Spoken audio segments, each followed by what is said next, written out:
प्यारे दोस्तों को अनुज सर का प्यार भरा नमस्कार। जितने भी मेरे जीआईसी की तैयारी करने वाले साथी हैं उनके लिए सब्जेक्टिव क्वेश्चंस लगातार मैं दे रहा हूं और इन सब्जेक्टिव क्वेश्चन से वो अपनी भी प्रैक्टिस आगे कर रहे हैं। एक प्रमोशन, एक ऐसी इंजेक्शन आपको प्रोवाइड लगातार कराता रहता हूं जिससे आपके अंदर एनर्जी बूस्ट होती रहे, एनर्जी अंदर इतनी मिल जाए कि आप जीआईसी को क्रैक कर दें। तो अब हमने उसी सीरीज में केवल 2 क्वेश्चन रखे हैं आज की इस छोटी सी वीडियो में और ये 2 क्वेश्चन आपके लिए इंपॉर्टेंट है, इसलिए मैं ढूंढ करके लाया हूं ये 2 क्वेश्चन। पहला क्वेश्चन है कि give the product when 3 ethyl butane is treated with HBr से पेरोक्साइड की प्रेजेंस में, Br2 से वाटर के साथ, और ये मर्क्यूरिक एसीटेट और वाटर के साथ में ट्रीटमेंट देना है। तो मैं यहीं पर पहले 3 इथाइल ब्यूटेन का स्ट्रक्चर मैं आपको लिख देता हूं 1 2 3 4 5। तो ये पेंट हो गया, इसका मतलब फिर यहां पर क्या करना है मुझे, ये आपका 3 इथाइल ब्यूटेन लिखना है। क्वेश्चन में देख लेता हूं 3 इथाइल ब्यूटेन ही है, हाँ ठीक है, 3 इथाइल ब्यूटेन ही होना चाहिए। तो यहाँ पर 1 2 3 4 5 सॉरी पेंटूइन है, यहाँ पर मैंने ब्यूट लिख दिया, ये पेंट है, पेंटूइन है। तो स्ट्रक्चर मैंने बना दिया 1 2 3, ये 3 इथाइल पेंटूइन हो गया। तो मैं यहाँ पर लिखे दे रहा हूँ 3 इथाइल पेंटूइन लिखा हुआ है।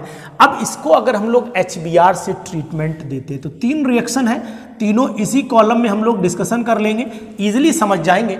अगर HBr पेरोक्साइड की प्रेजेंस में रखा गया है, यहाँ HBr लिखा, यहाँ पेरोक्साइड लिखा, तो एक बात मैं आपको बता देना चाह रहा हूँ कि जब भी पेरोक्साइड की प्रेजेंस में HBr जोड़ा जाएगा तो Br वहाँ ज्वाइन नहीं करता है जहाँ हाइड्रोजन का नंबर कम होता है, यानी एंटी मार्कोनिकॉफ रूल लग जाता है और प्रोडक्ट आपके सामने होगा, यानी Br यहाँ जुड़ेगा, H यहाँ जुड़ेगा। तो सिंपल सा जो कंसेप्ट है, सिंपल सा जो प्रोडक्ट है वो आपका मिलेगा, CH3 यहाँ आएगा, इसके बाद आपका CH2 आएगा, इस तरीके से CH2 आएगा, इसके बाद ऊपर वही आपका C2H5 हो जाएगा।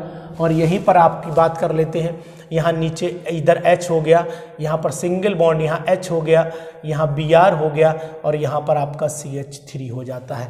लेकिन अगर यही पेरोक्साइड, अगर मान लो HBr मार्कोनिकॉफ के अकॉर्डिंग लगता, सपोज कर लो हम एक स्टेप और बढ़ाने की कोशिश कर लेते हैं, तो अगर HBr केवल लिखा होता, पेरोक्साइड नहीं लिखा होता, तो अपनी तरफ से बढ़ा दे रहा हूँ, यहाँ CH2 हो जाता, ऊपर CH3 हो जाता, नीचे यहाँ Br लग जाता, यहाँ CH2 हो जाता और यहाँ CH3, तब ये कंडीशन पॉसिबल हो जाती। अब अगर Br2 और यहाँ Br2 ले लिया और यहाँ मैंने वाटर ले लिया, तो मतलब हम HOBr से रिएक्शन कराते हैं और HOBr से जब रिएक्शन कराएंगे तो उस कंडीशन में OH पार्ट नेगेटिव होगा और जब OH पार्ट नेगेटिव होगा तो वहाँ पर, यहाँ पर क्या लग जाएगा, OH लग जाएगा और यहाँ पर Br लग जाएगा, बाकी एज यूजुअल हो जाएगा।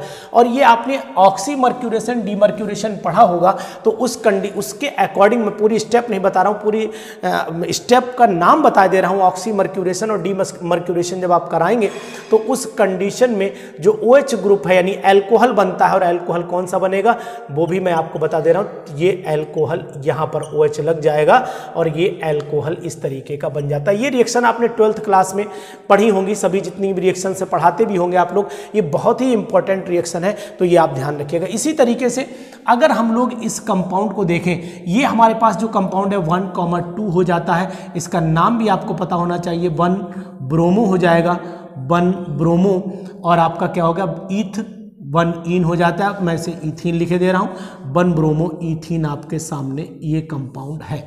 इस 1 ब्रोमो इथीन की अगर रिएक्शन मैग्नीशियम से कराते हैं तो आप ग्रिग्नार्ड वाली कंडीशन को याद करिए, तो पहली तो आपको CH2 यही रहेगा, डबल बॉन्ड CH रहेगा, यहाँ पर मैग्नीशियम जुड़ जाएगा और यहाँ पर Br जुड़ जाएगा, ये हो गया आपका ग्रिग्नार्ड रिएजेंट वाली कंडीशन। अब इसमें CO2 और वाटर से कराना है, तो पता है जब भी CO2 वाटर से हाइड्रोलाइज कराते हैं तो कार्बोक्सिलिक एसिड में कन्वर्ट हो जाता है, तो कंपाउंड आपको मिल जाना चाहिए, CH2 हो जाना चाहिए, यहाँ पर CH हो जाना चाहिए और यहाँ पर आपका CO2 जब होगा तो COOMGBr बनता है, तो मैं यहाँ COOH में कन्वर्ट किए दे रहा हूँ इसको, और यहाँ पर डबल बॉन्ड अपना एज यूजुअल मेंटेन रहेगा, कोई दिक्कत नहीं है। इसके बाद जब इसका रिडक्शन कराते हैं लिथियम एल्युमिनियम हाइड्राइड की, तो यहाँ मैंने लिथियम एल्युमिनियम हाइड्राइड ले लिया, और इसके बाद इसका जब हमने रिडक्शन कराया तो रिडक्शन कराने में ये कंपाउंड जो कार्बोक्सिलिक एसिड ग्रुप होता है ये कन्वर्ट हो जाएगा। तो यहाँ पर मैं लिख देता हूँ एल्कोहल में R, यहाँ पर CH वही डबल बॉन्ड अपना मेंटेन रखिएगा, और आगे आपका CH2OH हो जाता है। इस तरीके से ये एल्कोहल में कन्वर्ट हो जाता है।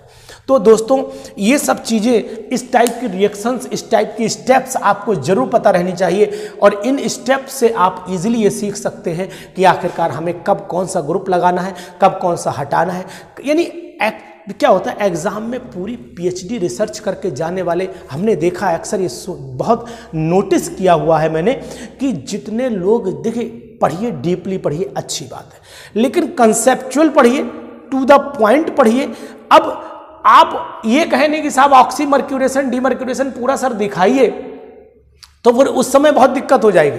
उस समय पूरी स्टेप हाँ आनी चाहिए, ये पक्की बात है। Br2H2O की रिएक्शन पूरी आपको आनी चाहिए, अच्छी बात है, लेकिन जहाँ जिस चीज़ की ज़रूरत है उस चीज़ को अगर आप रिप्रेजेंट करेंगे उसमें, तो ज़्यादा कम समय में अपनी ज़्यादा बात को कह पाएंगे। और जो इंसान कम समय में टू द पॉइंट बात कह देता है वही सफल हो जाता है दौड़ में। हमने देखा है बहुत से दुनिया में मेरे जानने वाले और भी दुनिया में लोग हैं, बच्चे भी हैं, पढ़ाए हुए भी लोग हैं, साथी भी हैं, जो वाकई में बहुत टैलेंटेड हैं। कोई इसमें इफ और बट नहीं, क्वेश्चन मार्क कहीं से कहीं तक नहीं है, लेकिन वो उतने सफल नहीं हो पाए जितने सफल उन्हें होना चाहिए था।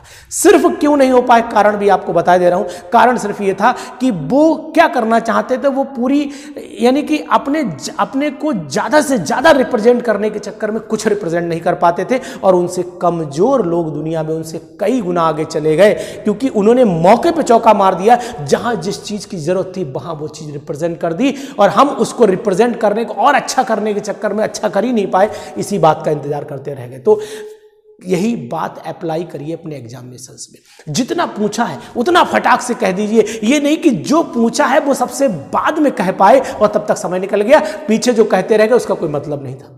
तो ये सब बातें ना करिए, इन सब बातों से आपका समय बेकार होता है, आपका टाइम खराब होता है, और आपको भरपूर नंबर जो मिलने चाहिए वो नहीं मिल पाते। इसलिए बात आज के ज़माने में टू द पॉइंट करिएगा। अपनी स्टडी को इतना शार्प कर दिए, अपनी स्टडी में पॉइंट को इतना संभाल के, इतना सजो के, इतने बढ़िया ढंग से लिख दीजिए कि सामने वाला उसको कटाक्ष न कर पाए।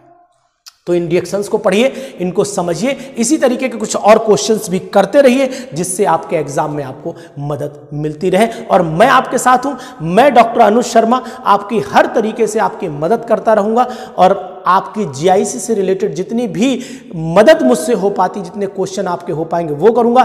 Plus KVS, NBS, UP PGT, Haryana PGT, Jharkhand PGT, SSSB, जितने भी एग्जाम PGT के ऑल ओवर इंडिया में होने जाएंगे इस साल, उनमें पूरी आपकी मदद करूंगा। एक एक वीडियो, एक एक मैटर, केमिस्ट्री का मैटर बहुत है, भंडार है मेरे पास, वो भंडार आप तक धीरे धीरे भेजता रहूंगा। बशर्ते बस आपको इस चैनल को सब्सक्राइब कर देना है, इस चैनल को शेयर कर देना है, मुझे थोड़ा सा प्रमोट कर देना है, क्योंकि मुझे भी एक्टिवेशन एनर्जी की जरूरत पड़ती रहती है, और जब एक्टिवेशन एनर्जी होगी तभी रिएक्शन के लिए मैं एक्टिवेट हो पाऊंगा। इसीलिए आप मुझे एक्टिवेट करते रहिए, मैं आपको प्रमोट करता रहूंगा। Thank you.